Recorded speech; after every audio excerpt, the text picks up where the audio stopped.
walls of the garden, so beautifully decorated by the cross, the tree of life, the dew of its leaves, the nectar of its fruit. Our bodies are not the vessel for the blood of the fruit, but it hath risen. Under the divine cross of the tree of life, we pay it tribute through the art of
For those of you unlucky enough to be learning about ULTRAKILL through this video, let me give you a quick breakdown.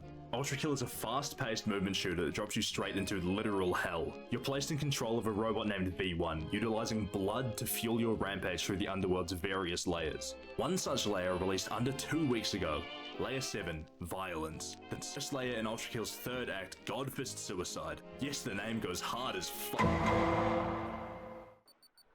Dropping into Layer 7, we're greeted with a stark, unfamiliar landscape compared to the previous levels. Level 7-1, or the Garden of Forking Paths, takes place in an unfathomably large labyrinth, bordering the rest of the Violence layer. Consisting of colourless stone and draped in a thick fog, the environment of 7-1 lacks the colour shown in all levels prior to this point, giving a sterile and uniquely cold feel. Let's pull back a bit before we step inside. For a bit of prior context, I originally went into these levels entirely blind. The only content I've seen from the development process were the thumbnails posted by the developer Hakita. Of course, that meant I had no idea what to expect when seeing these. Oh, I don't like the look of these fucking things. Is it breathing?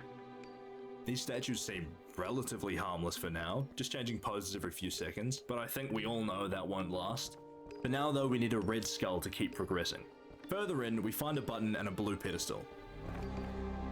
Did you guys hear that noise?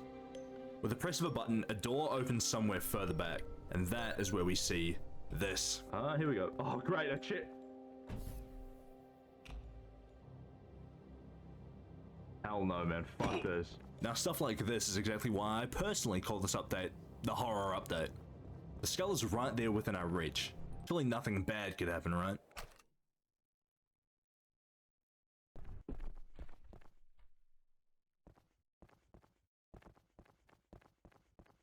And there it is. These creepy bastards are called mannequins, and they'll be appearing often as we make our way through layer 7. They're fast and able to cover distances extremely quickly. At range, they can shoot homing projectiles and even cling to walls in order to get a better shot at the player. Like the creepy bastards they are. What the? Fighting our way through this room and the next, we keep charging ahead, grabbing a blue skull on the way. Climbing up further into the labyrinth, we crack open the previously locked door with the blue skull and come across a more open space. Ah, so that's what that noise was. This is the Minotaur. We'll touch more on them later, but now we're locked out without another blue skull. To the right, we've got a large open space, well and truly enclosed by the labyrinth. Following the Minotaur to the left, we can fight our way through another room, featuring my boy Maurice. From here we can look back and grab our skull, letting us progress through to the next area. We take a spiral staircase down, dealing with some more enemies along the way, before coming across another large staircase room. We need yet another blue skull here, but first have to deal with the enemies, including a mind player. Wiping them out opens up a door at the top of the room, allowing us to circle back again and grab the blue skull once more. We descend one last set of stairs, before taking a plunge down into darkness. Through this hallway, we find yet another hole, through which we land in what looks like an underground cart system. The system opens up to a set of 3 tracks. We mop the floor with some poor common enemies before... Here comes our friend! The Minotaur has pretty simple attack patterns, a sweep across the 3 carts with their hammer, and 2 overhead swings aimed at the player. They can also disable the carts, occasionally dropping a toxic chunk of gamer ooze on one of the 3 carts, forcing the player to wait for it to clear. It will also occasionally destroy one of the 3 carts with an overhead swing. The destroyed carts are replaced periodically, and the enemies brought in provide more healing, so overall it's a win-win. Stay mobile and keep an eye on your footing, and you'll leave the Minotaur in the dust in no time. Dealing with that, we have one last room, and we're home free. The Minotaur takes a far more aggressive stance in his last stand here, disabling large sections of the room. It will occasionally charge the player with a parryable attack, allowing some quick damage if you're fast enough. Using its hammer, the Minotaur sets up a large 2-stage explosion, that attacks the player with a 4-swing combo, both of which can back you into a corner if you're caught off guard. By aiming for its now cracked skull or exposed guts, and keeping an open escape path, you can take down the Minotaur rather quickly, with it reaching for the sky one last time.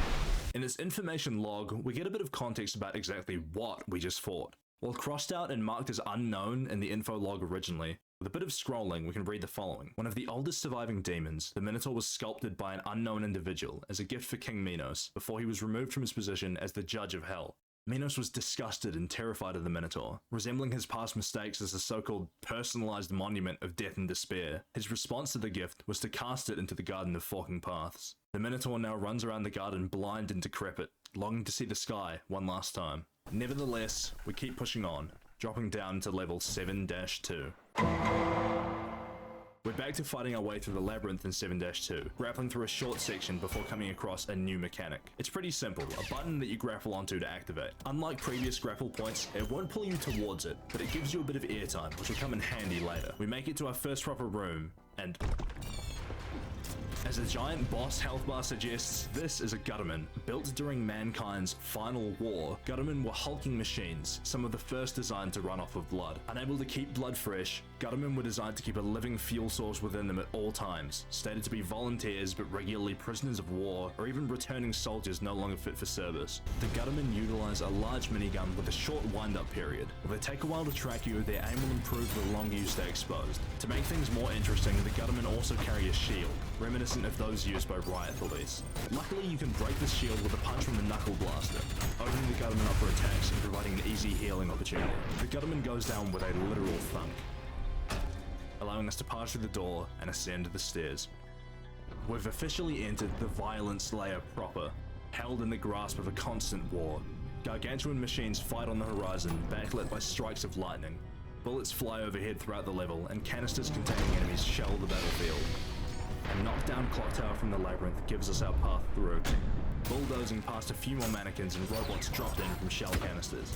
We gun our way through what appears to be a train station, clearing another room and jumping through yet another button puzzle. Someone before us has marked an exit, but we need a bigger boom to get through. Opening the gates and riding the nearby cart, we make it, with a slight interruption, to another stop, needing a red skull to access the floor above.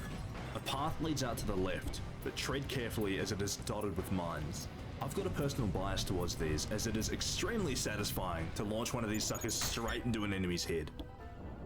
We discover the source of these mines when we go to grab the Red Skull. These are gutter tanks, the upgraded variant of Guttermen. Designed to counter said foes, they wield a freeze-frame rocket launcher like the one our character uses. As a side effect of this, our character can freeze their rockets in place, temporarily disabling their ranged attacks. Don't expect them to be harmless though, they pack a prime Tyson punch that is entirely non-parryable by the player. Duck this one!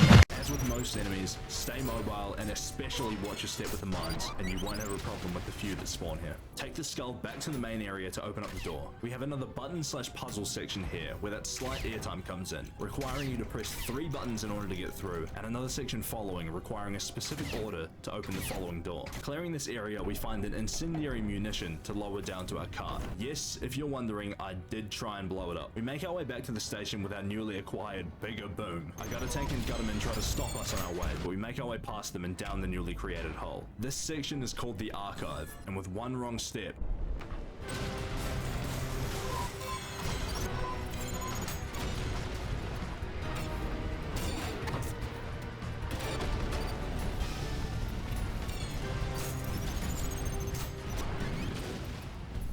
with our way clear, we drop down to... Entering the level, we're greeted with yet another new sight, a twisted forest, gnarled trees with humanoid features and limbs. Traversing through the forest and the following hedge maze, we come across... Beat it! What could go wrong?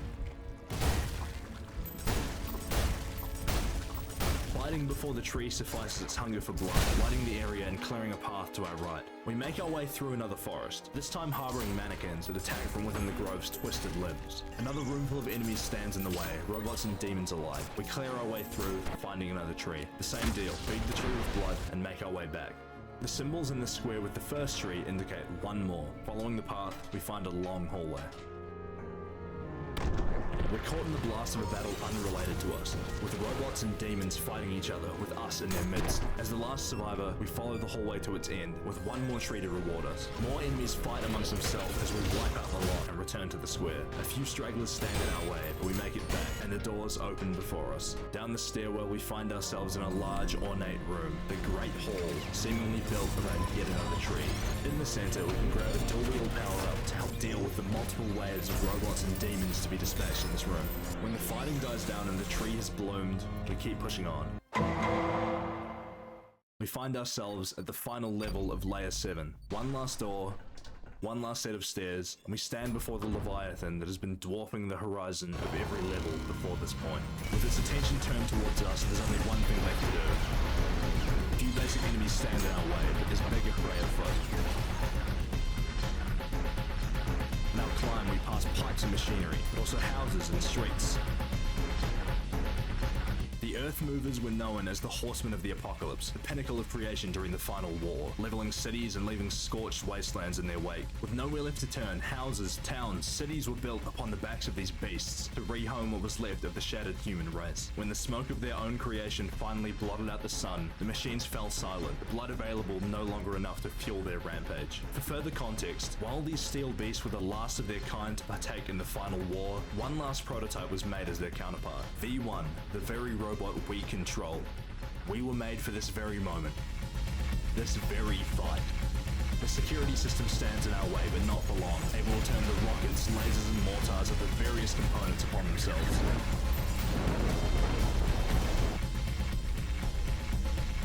Idols of hell form a barrier, blocking our way up as visceral liquids rise from below to flush us out. But we do not falter until reaching the core.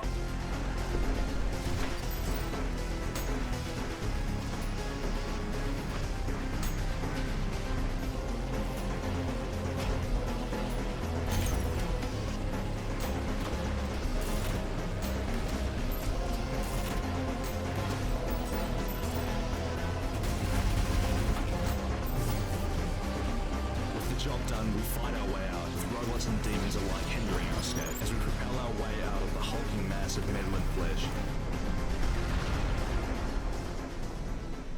Job done. But there are more layers below. Hey, thanks for taking the time to watch the entirety of this video. If you enjoyed, as usual, make sure to subscribe, like, all that kind of stuff. But also let me know what you thought of the video and where I can improve. This is my first time making content of this type, and I'm hoping to do more of it in the future, so any ways that I can make this better and tidy up those bits that are a little bit rough around the edges would be great to know.